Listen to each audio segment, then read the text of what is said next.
नवी मुंबईतील नेरूळ परिसरातील निवासी संकुलाच्या मागील खाडी भागात पुन्हा एकदा रोहित पक्ष्याचे आगमन झाले असून नागरिकांना निसर्गाचा मनोहारी आविष्कार अनुभवायला मिळत आहे। दरवर्षीप्रमाणे यंदाही मोठ्या संख्येने हे स्थलांतरित पक्षी दाखल झाल्याने परिसरातील निसर्ग सौंदर्यात अधिक भर पडली आहे। सकाळच्या आणि सायंकाळच्या वेळेत खाडी परिसरात गुलाबी रंगाच्या रोहित पक्ष्यांचे थवे पाहण्यासाठी नागरिक मोठ्या संख्येने गर्दी करत आहेत। छायाचित्रकार, पक्षीप्रेमी आणि पर्यावरण अभ्यासकांसाठी हा परिसर विशेष आकर्षणाचे केंद्र ठरत आहे। पर्यावरण प्रेमींनी या पक्ष्यांच्या संवर्धनासाठी खाडी परिसर स्वच्छ ठेवण्याचे आवाहन केले असून पक्षी निरीक्षकांसाठी येणाऱ्या नागरिकांनी आवाज, गोंगाट आणि प्रदूषण टाळावे असे सांगण्यात आले। खूप दुरून आलोय आम्ही, पण काय सगळी आमची निराशा झाली। आणि कारण सारखे आम्ही फोटोग्राफी बघतोय, असं वाटलं की आज तरी आपल्याला भरपूर पाहायला मिळेल, पण काही नाही। दुसरीकडे गेलेले असं सगळं म्हणतात, जे 2-3 दिवस झाले सतत येत आहेत ते म्हणतायत।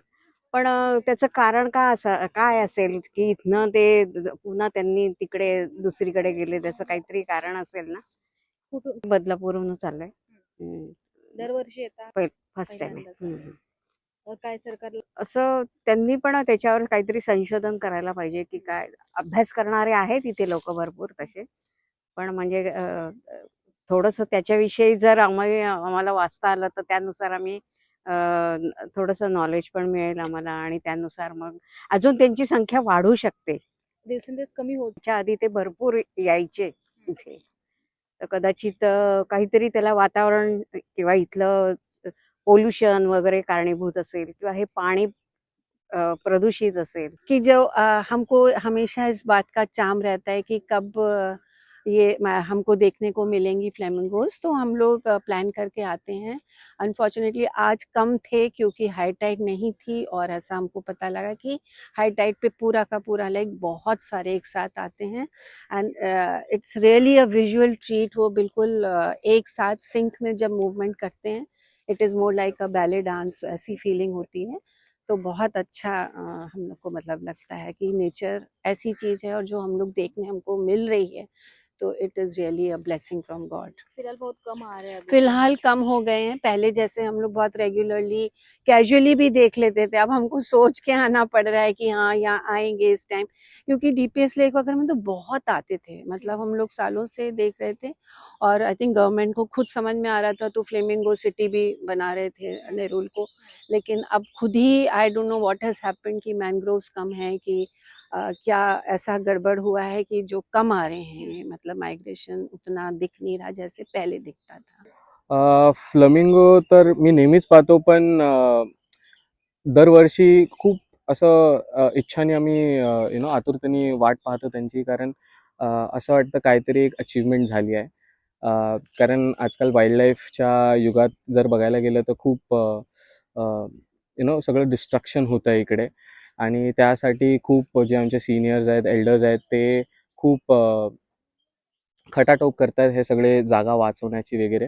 तर त्यामुळे एक असं वाटतं की त्यांच्यामुळे आम्हाला हे सगळं बघायला भेटतं, कारण पहिलं एवढं नव्हतं माहीत आम्हाला की असं असतं।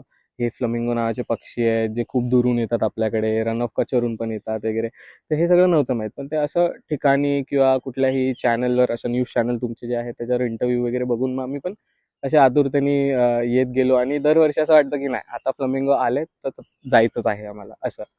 तर ते एक आमचं टार्गेट असतं दरवर्षी। यंदा फ्लेमिंगोचं प्रमाण कमी झालेलं आहे, काय कारण असू शकतं? कारण तर भरपूर आहेत। आपलं कन्स्ट्रक्शन खूप आहे, वेदर चेंजेस खूप आहे, ग्लोबल वॉर्मिंग आपण जे बोलतो त्याच्यामुळे पण आहे।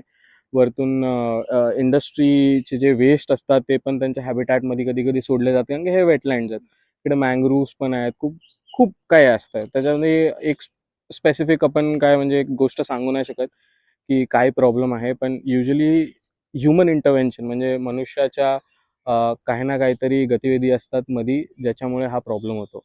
तर त्यामुळे ते एक बोलू शकतो की हा मोठा रिझन आहे। पर्यटक जे आहेत ना, मी त्यांना एकच गोष्ट सांगेन, तुम्ही रील्स बनवायला या, तुम्ही ट्रेंडसाठी या, काही करा, पण एक गोष्ट आहे की त्याच्याबद्दल अभ्यास करून या की का बघताय तुम्ही। कशासाठी बघताय. फक्त ट्रेंड आहे त्यामुळे तुम्ही फक्त रील्स टाकायला जातायत हे ठीक आहे, पण ह्याच्या पाठचे जे हिस्ट्री आहे, जो इतिहास आहे की लोक का ह्याच्यासाठी झटापटी करतात. तुम्ही मेजॉरिटी ऑफ द क्राऊड जो बघणार इकडे एल्डर क्राऊड असतो, कारण का त्या लोकांनी ह्याच्यासाठी खूप लढाई केली आहे की हे वाचवायचेच आहेत. कारण का हे जर असतील, कारण कसं आहे आपण एक चक्रामध्ये आहोत, सगळ्यांवर डिपेंडेंट आहोत. ह्याच्यामधला एक जरी गायब झाला तर आपण कुठल्या ना कुठल्या बटरफ्लाय इफेक्टमुळे आपण अफेक्टेड होतो. तर त्यामुळे ना ती एक गोष्ट आहे जी पर्यटकांना मी सांगेन की अभ्यास करा की कशासाठी तुम्ही बघायला येत आहे, कुठल्याही जागेवर जात असाल, आणि त्याचं एक अंश मी सांगेन की ठेवा पुढच्या जनरेशनसाठी द्यायला.